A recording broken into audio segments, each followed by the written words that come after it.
Today we're going to hit on a few interesting points and we're going to go over the um, tools and skills of self care, specifically the main, let's say, active ingredient in self care, where I've sat down and monitored different practices and their unique skills and abilities to help people with health. For example, physiotherapy, the assessment of injury and therapeutic modalities is definitely a high ranking skill. Kinesiologist, biomechanics, and anatomy, a high ranking skill. Chiropractic, joint manipulation in the sense of the articulation of joints, a high skill. And in this way, self care also has its high skill. Acupuncture as well, the flow of energy, chi, or electricity, or electric impulse in the body, also a highly refined skill. So self care has in its own practice the skill of restoring flow to experience. Now, when an experience is stopped or restricted or overshadowed by something else, we have a kind of block to the flow of the growth of the individual. You will not be able to hit your potential if there is a block here.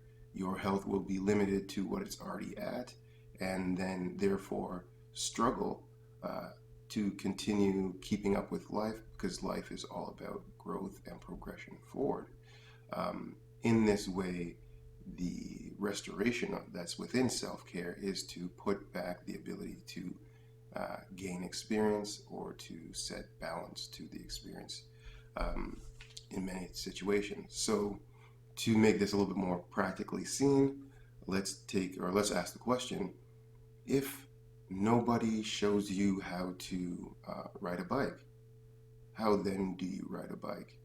In fact, if there is no bike, how then do you get the idea that a bike should be ridden? Um, what skills would you have to develop to do this? You'd have to take a personal initiative of countless years to come up with the creation, then come up with the technique, then come up with the abilities needed to break it down for other people to learn how to ride this thing called a bike. So in this way, we want to give value to what this is capable of doing and how it can help support somebody.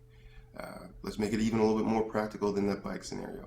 So in every relationship that you will be in, the person will call upon you to develop a skill or grow in a way that you have not previously. So for guys, you might be in a relationship and you've had a pretty tough go at life. You know, things didn't come easily. You had to work very hard for stuff. And the lady will say, you know, you need to be more affectionate. Then what they're really calling upon is an experience that's never particularly been developed or even had. What is this thing called more affectionate? How does one become it? I thought I was being affectionate. In my family, saying good morning and coming home at a certain time during the day shows affection. So outside of that, how am I supposed to develop this? This becomes a very strong pattern to try to develop, because one person is going to feel that affection is not there, and another person is going to feel like they're giving all the affection in the world. And then you will have arguments from both points. And in this way, we see how the lack of experience in this affection style thing is leading to a hardship on the individual that may not have that previous experience. In fact, it's also impacting the person that they're with. And this could be seen vice versa. But is it particularly fair to tell somebody to have an experience that they've never had? Not really.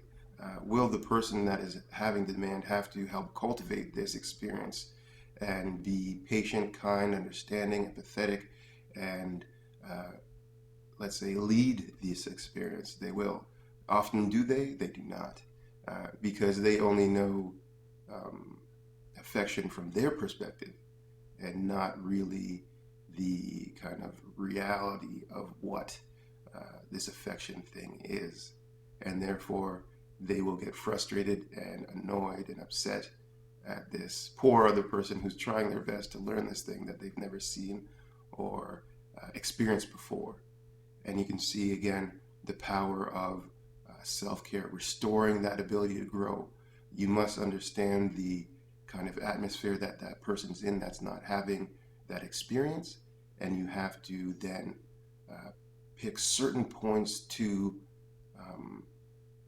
put back into play.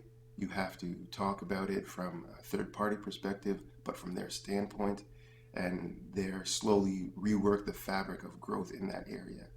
The person is effectively blocking out the experience of affection because they did not receive it. And acknowledging the fact that they did not receive it to a certain point will be negative to that individual. So it's best to say to oneself that it does not exist. Therefore, you can see the delicate intricacies that one needs to have when dealing with this thing. Ultimately, we do not want to disturb too much of the kind of atmosphere that's in. We do need the person to grow themselves. So we are just making very choice changes in allowing experience to happen.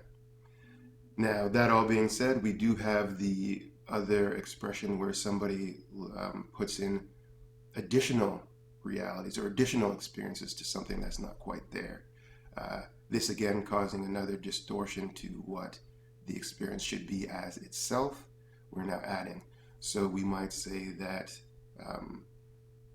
I grew up in a household or had the experiences of a best friend always has your back in a time of need. Therefore, all best friends will have this quality. Therefore, when I meet a new friend, they are nice, we get along, I make them my best friend in my mind. Therefore, when I call on them for help and they do not show up, we have again a very challenging situation. I've never experienced something like this before, so its impact is going to be very far reaching. It is going to essentially shift my world of understanding, which is not a very pleasant thing. And therefore, I have two options. I either discredit that individual and in that way discredit their way of looking at life, or I say to myself that I need to protect myself from this and therefore build up a wall so this experience will not happen again. And you can see again where we will have, in either case, a blocking off of growth, and then therefore the limiting of that individual for the potential. And then if you look a little bit deeper, you'll see that the mental state and the emotional state will now be disrupted. And if these two things are disrupted, then the physical actions and experiences of that individual will also be skewed and therefore find themselves in a pattern that will be looping, where they will have to find the kind of growth element before they can get out of that and start experiencing the fullness of life once again. Now, we can say that most conflicts, problems, and challenges come from this distortion of reality, and in applying self-care, we can create the growth aspect to happen and therefore start enjoying a style of life that we've always wanted to have but never knew existed or never felt that experience to try to seek after. This video again just trying to elaborate the powerful aspect of what self-care can do and what its refined skill is, which again is the restoration or the creation of a reality to create balance once again in the individual. All right, thank you very much for listening, and hopefully that gives you some insight into the world of self-care and how it does impact mental, physical, emotional health and the growth of one's character, as well as how they live their life or lifestyle. Thank you.